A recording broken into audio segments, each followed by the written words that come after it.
আমি এখন বসে আছি ছোট একটা নৌকার ভেতরে এবং আজকে আমি একটা দ্বীপের মধ্যে সারাদিন কাটাতে চলেছি।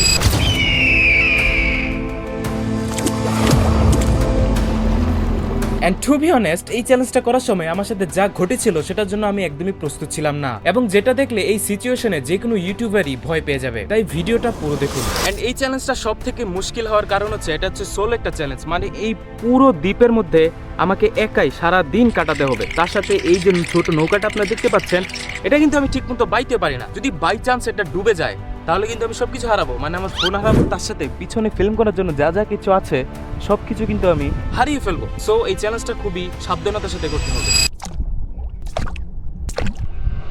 আমি তো দ্বীপ পর্যন্ত চলে এসেছি, একদম হাঁপিয়ে গেছি এতক্ষণ চেষ্টা করতে করতে, একা একা পারছি না। এই যে আমি প্রথমে দেখাই, এই যে এটা হচ্ছে আমাদের দ্বীপ। ওকে, দ্বীপটা আপনারা দেখেন কতটুকু পর্যন্ত ডুবে গেছে। এই যে এতটুকু পর্যন্ত কিন্তু ডুবে গেছে। তো আমি যদি এখন এতটুকু পর্যন্ত যাই, যে এতটুকু, এই যে ঠিক নিচ থেকে এতটুকু পর্যন্ত কিন্তু আমি ভিজে যাব, যে আমার পাটা কিন্তু একদম ভিজে যাবে। সো এখান থেকে আমি কোনো রকম যদি গাছের মধ্যে উঠতে পারি তাহলেই কিন্তু আমি এখান থেকে মানে এখানে থাকতে পারবো। ধরো সেখান থেকে কিন্তু আমি নামলে পুরোপুরি ভিজে যাবো না। এইখানে জালগুলো আপনারা দেখতে পাচ্ছেন না, এই জালের মধ্যে বিষাক্ত কোনো জিনিস বা সাপটাপ এরকম কিছু থাকতে পারে। আমি একটা গ্রিপ ধরতে পেরেছি, এই যে এই বাঁশের এই গ্রিপটা ধরতে পেরেছি। এই গ্রিপ ধরেই কিন্তু আমি এই যে আমার ট্রাইপড এটা নিয়ে এই যে এই বাঁশের মধ্যে উঠে, তারপর হচ্ছে এইখানে উঠে, তারপরে যে ফাইনালি আমরা ওইখানে উঠে যাবো। ওকে, ফাইনালি আসতে পারলাম এই গাছে। ওই যে আপনারা নিচে দেখেন আমাদের ছোট যে নৌকাটা, সেটা এনে যে এখন আপনারা বলতে পারেন শার্ট খুললেন কেন? আচ্ছা, শার্টটা পরি তারপর আপনাদের বলছি। ফাইনালি গাছের মধ্যে চলে আসলাম। মানে গাছের মধ্যে উঠতে আমার যতটা যুদ্ধ করতে হয়েছে ততটা যুদ্ধ হয়তো দ্বিতীয় বিশ্বযুদ্ধের সময় হয় নাই। ওকে, জোকে পার্ট। সো এই গাছের মধ্যে উঠতে কিন্তু আমার অনেক বেশি কষ্ট করতে হয়েছে। আপনারা দেখেন ওই যে আমাদের ছোট নৌকা, আপনারা দেখেন এখানে কিন্তু এই যে জায়গাটার মধ্যে আপনারা দেখতে পাচ্ছেন, এখানে কিন্তু হচ্ছে মাটি, মানে এখানে বেশি একটা আপনার বেশি পানি নেই, কিন্তু ওই জায়গার মধ্যে আপনার হচ্ছে অনেক পানি, মানে অনেক বেশি পানি।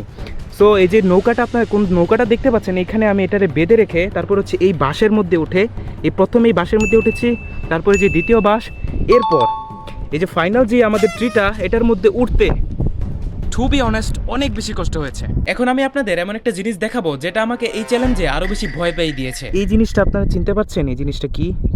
এই যে আপনারা দেখেন, এটা হচ্ছে সাপের স্কিন। এই যে আমার হাতে ছিল, আর অনেক বড় পেয়েছিলাম, এই যে বাতাসের কারণে চলে গেছিল। এই যে এইখান থেকে, এই যে ঠিক এই জায়গার মধ্যে থেকে আমি একটা সাপের স্কিন পেয়েছি। এতটুকু বড় একটা স্কিন পেয়েছিলাম, বাতাসের কারণে বেশিরভাগই চলে গেছে। ওকে, সো এটা কতটা ডেঞ্জারাস জায়গা হতে পারে আপনারা একটা ইমাজিন করুন। অ্যান্ড আমার এই এক্সট্রা জিনিসগুলো, মানে ভিতরে হচ্ছে ট্রাইপড, ক্যাপ, সুতো, এগুলো হচ্ছে গাছের কোনো একটা জায়গার মধ্যে বেঁধে রাখতে হবে। এগুলোর ওয়েট কিন্তু অনেক, আর তো সারাদিন এইভাবে হাতে রাখা অনেক বেশি মুশকিল। তো চলেন এগুলোকে একটা জায়গার মধ্যে বেঁধে রাখি। এই যে এই জায়গার মধ্যে আমি রাখবো। হোপফুলি এটা ভাঙবে না, কারণ এটা অলরেডি কিন্তু শুকিয়ে গেছে, কিন্তু এটার ওয়েট আশা করা যে এটা নিয়ে নিবে। আর আদার কোনো জায়গার মধ্যে আমি দেখতে পাচ্ছি না কাছাকাছি এটাকে ঝুলিয়ে রাখার জন্য। ওকে, এখন আপনারা দেখবেন একটা রোমান্টিক সিন, সেটা মানুষের না তবে কার, সেটা আপনার ভিডিওতেই দেখুন।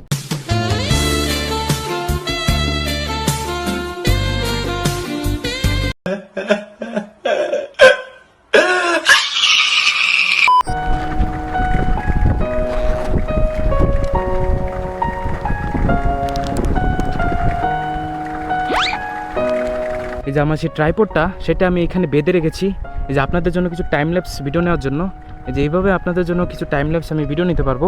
এই যে সো এটা একটু ঘুরিয়ে জাস্ট এই যে এইভাবে এদিকে মন চায় ওইদিকে করতে পারবো, অ্যান্ড আপনাদের জন্য কিছু ভালো ভিডিও করতে পারবো। অ্যান্ড এই জিনিসটা কতটা রিস্কি আপনারা একটু ভাবেন। আমার এখানে একটা ফোন যেটার ওয়েট মোটামুটি ভালোই, অ্যান্ড এটা হচ্ছে যদি বাই চান্স কোনো গ্রিপ ভালো না হয়, আমি এটা ভালো করে বেঁধেছি, হোপফুলি এটা কিছু হবে না। যদি কিছু না হয় ডিরেক্ট পানিতে, অ্যান্ড বুম, মানে শেষ। A few moments later.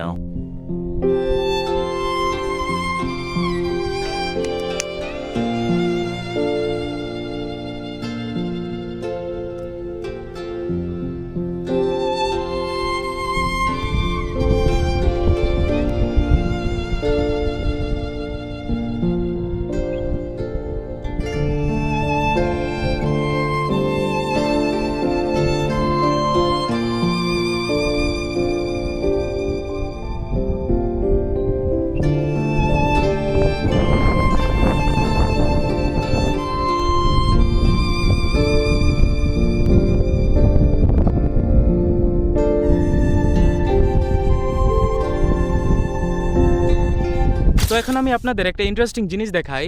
এই যে আপনার উপরে একটা পাখির বাসা দেখতে পাচ্ছেন, আর এই যে এই পাখির যে বাসাগুলো ওনার, সম্মানিত ওনার, এই যে তারা ওই যে চলে গেল। তো এই পাখির বাসা আপনারা যেখানে দেখবেন, মানে যে গাছের মধ্যে দেখবেন, সেই গাছে মনে করবেন যে আপনার সাপের আসা যাওয়া আছে। কারণ এই পাখির যে বাসাগুলো, এখানে কিন্তু তারা ডিম পেড়ে থাকে। এই ডিম খাওয়ার জন্যই কিন্তু সাপেরা এখানে আসে। ওকে, এখানে কিন্তু সাপেরা ডিম খাওয়ার জন্য আসে। এই যে এইভাবে এইভাবে এইভাবে কিন্তু গাছে উঠে যায়। তো চলেন এখানে দেখা যাক ডিম আছে কিনা। তো এখানে আমার ফোন, মানে আমি তো এখানে যেতে পারবো না, আমার এই ট্রাইপডকে লম্বা করে তারপর হচ্ছে পাঠাতে হবে, যেটা আমার জন্য অনেক বেশি রিস্ক হয়ে যায়, কিন্তু এই রিস্ক আপনাদের জন্য নেওয়াই যায়।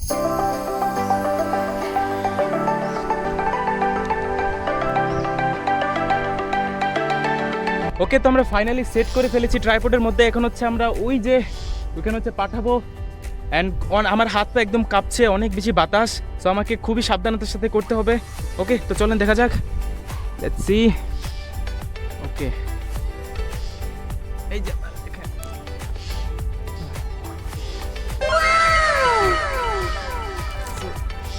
হোপফুলি আপনারা দেখে নিয়েছেন। চলেন এবার নিচে যাওয়া যাক। তো হোপফুলি আপনারা দেখে নিয়েছেন, আমি নিচে অলরেডি চলে এসেছি। আমি এখনও দেখিনি, চলেন আমি দেখি তারপর আপনাদের বলছি। ওকে, তো আপনারা দেখে নিয়েছেন এই বাসার মধ্যে হচ্ছে আপনার 2টা বাচ্চা আছে। আই থিঙ্ক আমি যতটুকু দেখতে পেয়েছি 2টা হচ্ছে পাখির বাসা, মানে বাচ্চা আছে। অ্যান্ড তারা কিন্তু একদমই হ্যাপি না, সম্মানিত ওনারগুলো একদমই হ্যাপি না। এই যে পাখির বাসাটা, এই যে তারা চলে গেল, এই যে মাত্র চলে গেল। তো আজকের জন্য তাদেরকে ডিস্টার্ব করে ফেললাম, কিন্তু কাল থেকে ডিস্টার্বিং হবে না। একদিন শুধু আমি এখানে চলে এসেছি তাদের বাসার মধ্যে ভিডিও করার জন্য।